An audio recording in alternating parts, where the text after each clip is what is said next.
जय भीम। हम लोग आज भी वही हैं जहां से कल फेसबुक लाइव किया था। राजकीय सामुदायिक स्वास्थ्य केंद्र रूपनगढ़। और जैसा मैंने आपको समय दिया था 10:30, लेकिन किन्हीं कारणों से हम लोग लेट हो गए हैं, क्योंकि अभी सबका साथी जो हैं, जो आंदोलन में हैं, वो किसी विषय पर चर्चा कर रहे हैं। तो रूपनगढ़ नौसल गांव का जो मामला है, ओम प्रकाश रैगर जिन्होंने सुसाइड किया, किन परिस्थितियों में किया, किन कारणों से किया, उसके लिए सब चीजें पिछले 2 दिन से चर्चा में ही है। अब आज तक की क्या प्रोग्रेस है, ये भी आप लोगों को जानना चाहिए। और फिर अब हम लोग क्या सोच रहे हैं, हम लोगों ने क्या तय किया, ये भी आप लोगों को जानना चाहिए। तो बहुजन समाज में जन्मे सभी संतों, गुरुओं, महापुरुषों को नमन करते हुए आज तीसरा दिन है। लगभग 48 घंटे से ज्यादा का समय हो गया है डेड बॉडी को मोर्चरी में रखे। बड़ी मुश्किल से आज लड़के प्रशासन से डीप फ्रिज की व्यवस्था कराई गई, जिससे कि बॉडी को कोई नुकसान ना पहुंचे।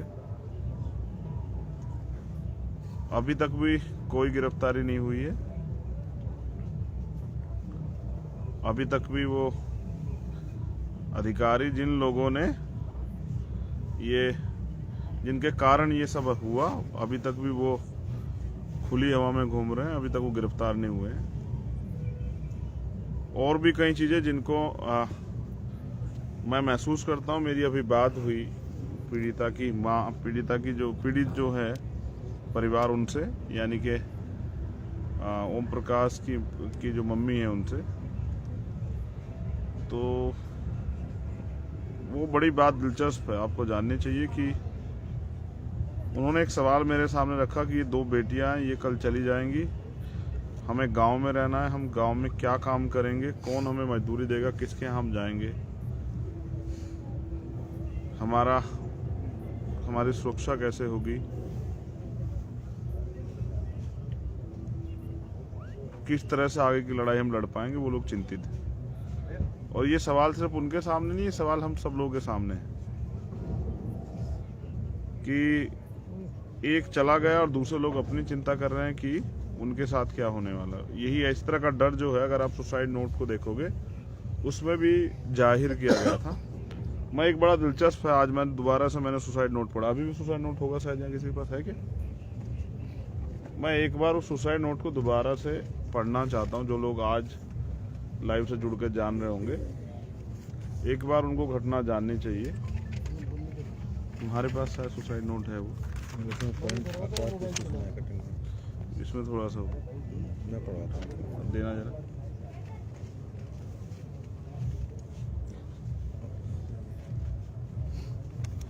पूरी घटना ये है कि 24 अक्टूबर को ओम प्रकाश के पिताजी के साथ, उनकी मां के साथ मारपीट हुई। ओम प्रकाश पढ़े लिखे नौजवान हैं, वो महाराष्ट्र में, मुंबई में जॉब करते हैं। 1 अक्टूबर को गए थे अपने पिता के साथ हुए अन्याय पर रिपोर्ट लिखाने। 24 तारीख को रिपोर्ट नहीं लिखी गई, 25 तारीख को रिपोर्ट लिखी गई। वो भी तब जब ओम प्रकाश ने कहा कि हम कोर्ट जाएंगे।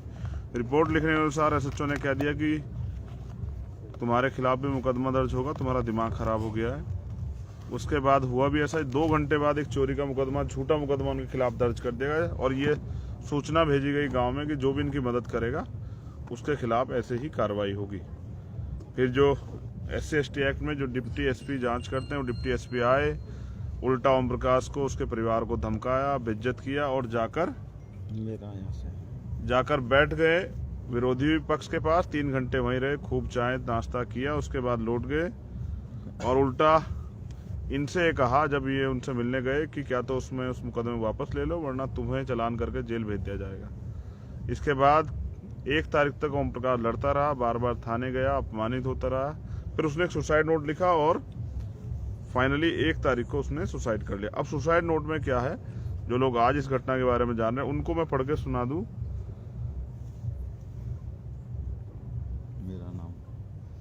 मेरा नाम ओम प्रकाश रैगर है। मेरे पिता का नाम नारायण रैगर है।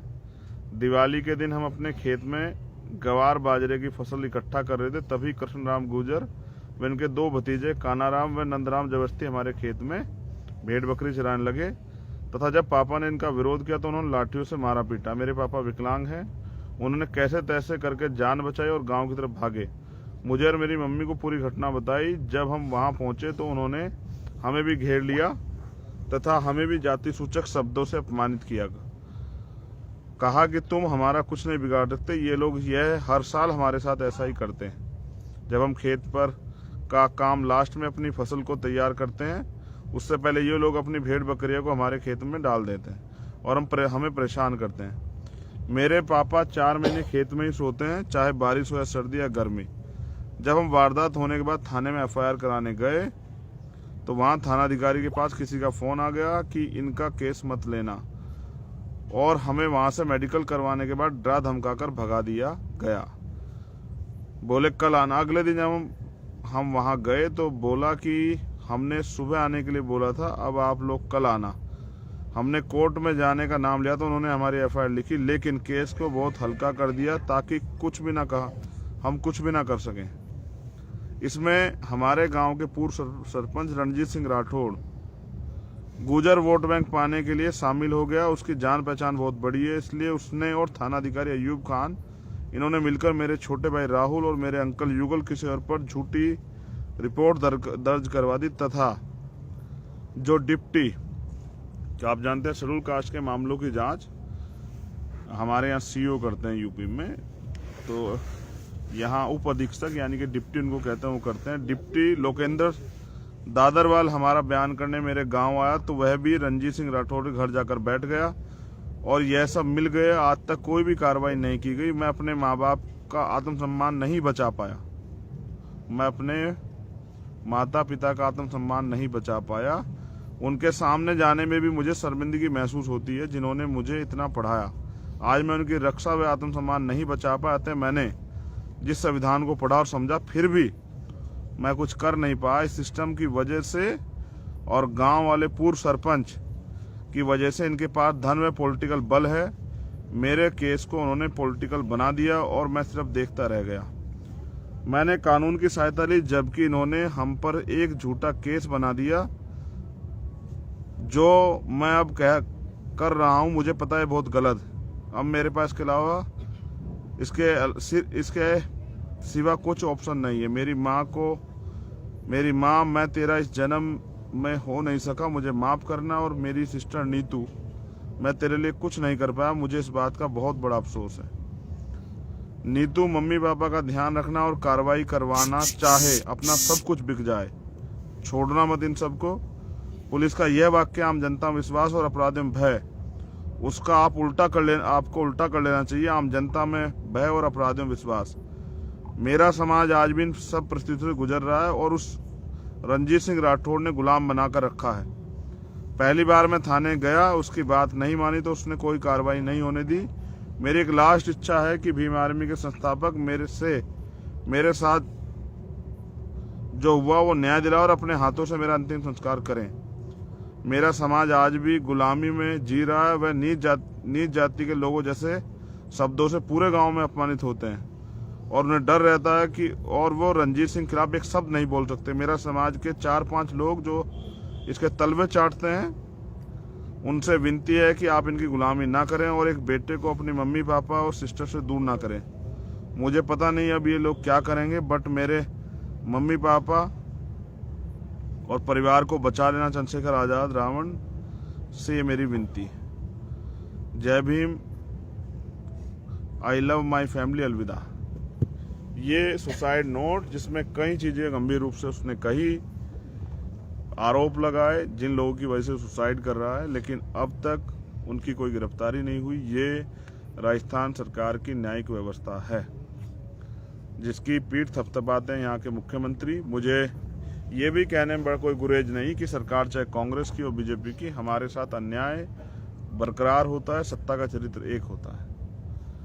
पिछले 3 दिन से किसी सरकार के नुमाइंदे ने पीड़ित परिवार से बात नहीं की, उनकी सुध नहीं ली। यहाँ तक यहाँ के डीएम और एसपी भी यहाँ तक इस परिवार का हाल जानने नहीं आए। इसका एक कारण भी है। इसका कारण यह है कि पिछले कुछ दिन पहले यहाँ इस रैगर जाति की महासभा मुख्यमंत्री जी ने कराई।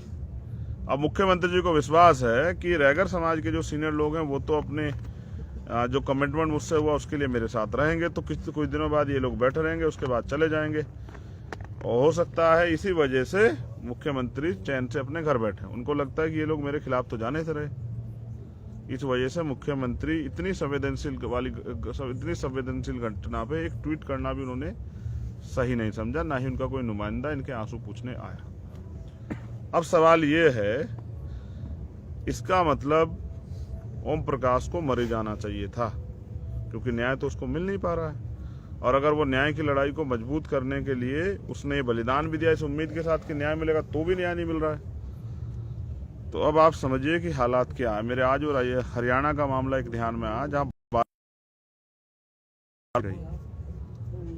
उनके परिवार के लोग डटे रहे कि हमें न्याय चाहिए।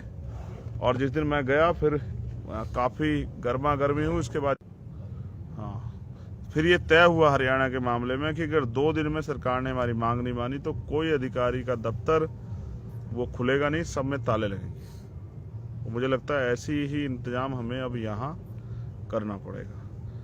मुख्यमंत्री जी और सरकार हमारे सब्र का इम्तिहान ले रही है। उनको लगता है कि हम लोग क्या करेंगे। वो लोग चाहते हैं कि हम गुस्से में कोई कदम उठाएं और वो आंदोलन को हिंसक बना के बदनाम कर दें, या फिर उनके लोग आगे पथराव कर दें, आंदोलन हिंसक हो जाए। आप हमारा धैर्य देखिए कि हम 2 दिन से इस मामले में डटे हुए हैं और किसी भी तरह का आक्रोश हमारे साथ ही जो हमारा ही भाई चला गया और हम ही इस अन्याय को सह रहे हैं। ये प्रमाण है कि आज भी भारत में शोषित वंचित वर्ग के लोगों के साथ कितने बड़े पैमाने पर अन्याय होता है। और आवाज उठाने पे न्याय तो बहुत दूर की बात, उनको अपनी जान भी गंवानी पड़ती है। जैसा मैंने कहा कि तो मैं समझता हूं कि ये अन्याय अत्याचार जो है इसलिए झेलना पड़ रहा है क्योंकि यहाँ सरकार में बैठे हुए लोग संवेदनहीन हैं और उनकी मानवता, उनकी संवेदनाएं मर चुकी। आज रात हम लोग फिर इंतजार करेंगे, खुले आसमान के नीचे बिताएंगे। सभी लोग यहाँ मौजूद हैं, सैकड़ों की संख्या में, हजारों की संख्या में। पीड़ित परिवार भी यहाँ मौके पे मौजूद है। अगर क्योंकि ज्यादा लंबे समय तक क्रांति को रोक के नहीं रखा जा सकता और किसी को इतना भी नहीं दबाया जा सकता कि वो कुचला जाए, तो कल हो सकता है हमारे आंदोलन का आखिरी दिन हो। क्योंकि अगर कल सुबह तक हमारी मांगे नहीं मानी गई तो मजबूरी में फिर हमें अपना वही रूप, ये समाज अन्याय अत्याचार के खिलाफ लड़ने के लिए 2 अप्रैल जैसा इख्तियार करता है, तो वही रूप जो है मजबूरन अपने भाई के सम्मान की रक्षा के लिए हम लोगों को लेना पड़ेगा।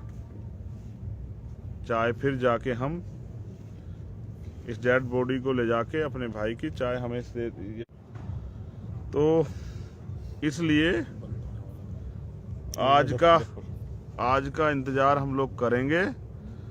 कल सुबह हम लोग पूरी ताकत से अपने आंदोलन को धार देंगे। मैं कुछ जगह पे आज कैंडल मार्च हुआ। मैं साथियों से निवेदन करता हूं कि कल पूरे देश में आप जहां भी, आप अपने घर भी हैं, तो एक कैंडल ओम प्रकाश रैगर के लिए जरूर जलाएं। क्योंकि जब आप उनका सुसाइड नोट पढ़ते हैं, वो कहीं से भी हारा हुआ नहीं लग रहा है। उसकी जो बातें हैं वो समाज को जगाने वाली है। वो गुलामी छोड़ने के लिए मना करता है, वो तलवे चाटने के लिए मना करता है, वो लड़ने का प्रयास करता है। वो उसका जो संदेश है कि चाहे हमारा घर क्यों ना बिक जाए, समझौता मत करना, संघर्ष करना, वो ये हमें एक दर्शन देता है, एक रास्ता देता है कि हमें अपने ऊपर हो रहे अन्याय के खिलाफ मजबूती से लड़ना है। इसलिए मैं उनको आत्महत्या नहीं, मैं उनको शहीद भी मानता हूँ। आज वो हमारे बीच में नहीं, और मैं जीवन में उनको शहीद ओम प्रकाश रैगर के नाम से ही जो है ना, हम लोग उनको याद करेंगे। और मेरा ऐसा मानना है कि जिस दिन उनकी शहादत हुई, यानी कि 1 नवंबर, उस दिन को हम एक वीर योद्धा की शहादत के रूप में मनाया करेंगे। तो मैं अपने सभी साथी से अपील करता हूं, जो साथी इस लाइव को सुन रहे हैं, क्योंकि लेट हो गया है, जहां तक भी मेरा संदेश चला जाए, जब आप सुबह भी सुनेंगे, और हमारे जो सीनियर लीडर हैं भीम आर्मी के, मैं उनसे भी रिक्वेस्ट करता हूं कि वो भी संदेश को साथियों तक पहुंचा दे ग्रुपों के माध्यम से। कल पूरे देश में सभी जगह पे जहां जहां भी हमारे कार्यकर्ता मौजूद हैं, वो कैंडल जरूर जलाएं शाम के समय, और उसकी फोटो जरूर डालें। पता लगे कि पूरे देश में या दुनिया में कहां तक हमारे लोग इस अन्याय को देख रहे हैं और उस अन्याय के दर्द को महसूस कर रहे हैं। कल आपको सोशल मीडिया के जरिए अपनी ताकत दिखानी है कि आप कहां तक इस आंदोलन के प्रति गंभीर हैं। और बाकी कल सुबह 10 बजे 10 से 11 के बीच में हम निर्णय लेंगे कि आगे का आंदोलन हम लोग क्या करना है? कैसे चलाएंगे, और सब साथियों से भी राय लेंगे। लेकिन ये याद रखें, मुख्यमंत्री जी से मेरा निवेदन है कि ये गलतफहमी है आपकी, हम लोग कमजोर हैं। जिन महासभाओं के भरोसे आप बैठे हैं, तो वो एक कहावत मुझे याद आती है कि दरख्तों के कटने किस्सा ना होता अगर कुल्हाड़ी में लकड़ी का हिस्सा ना होता। अगर हमारे लोग आपकी चाटुकारिता नहीं कर रहे होते तो श्रीमान आप तो चैन से अपने घर में नहीं सो रहे होते। ये गलती हमारी, और मैं इसमें अपने आप को ज्यादा दोषी मानता हूं कि मैं अपने लोगों को गुलामी करने से रोक नहीं पाया, वरना आपके जैसे मुख्यमंत्री हमारे लोगों के तलवे चाटते अगर हमारे लोग संगठित होते। खैर कोई बात नहीं, इनको तो हम लोग समझा लेंगे, लेकिन आपको भी समझाने का समय समाज देख रहा है, वो आपको भी समझाएगा। आपकी इस तानाशाही का, आपकी इस गुंडागर्दी का जवाब समाज समय आने पर देगा। मगर मैं राजस्थान के साथियों से अपील करूंगा कि राजस्थान के साथ वो संदेश पहुंचाएं कि कल पूरे देश में वो कैंडल मार्च करें शाम के समय, और इस नालायक निकम्मी सरकार की न्यायिक व्यवस्था, कानूनी व्यवस्था का ढिंढोरा जिसका पीटते हैं, वो पूरे देश में बताने का काम करें कि यहाँ की सरकारें किस तरह से। तो मैं जो बात आपसे अंतिम कह रहा था कि ये सरकारें हमें जिंदा रहते तो न्याय नहीं देती, तो मरने के बाद भी न्याय नहीं देती। इस निकम्मी सरकारों के भरोसे जितने दिन आप रहोगे, आप अपने ही लोगों के साथ खिलवाड़ करते रहोगे और खुद से ही मजाक करते रहोगे। बहुत बहुत धन्यवाद जिन लोगों ने मुझे सुना। बस अभी से इस मैसेज को वायरल कीजिए, कल कैंडल मार्च है। कल सभी जगह से पता लगना चाहिए कि देश के किस किस कोने में इस अन्याय के प्रति गुस्सा और जो है इस अन्याय के खिलाफ लड़ने का विश्वास जो है वो मजबूत हो रहा है। जय भीम, जय भारत, जय जोहार, जय मंडल, जय संविधान। आप सभी के लिए मंगल कामनाएं। बाकी अपडेट के साथ सुबह आपसे मुलाकात होगी। कल का दिन निर्णायक दिन होगा, ऐसा मुझे लगता है। जय भीम। और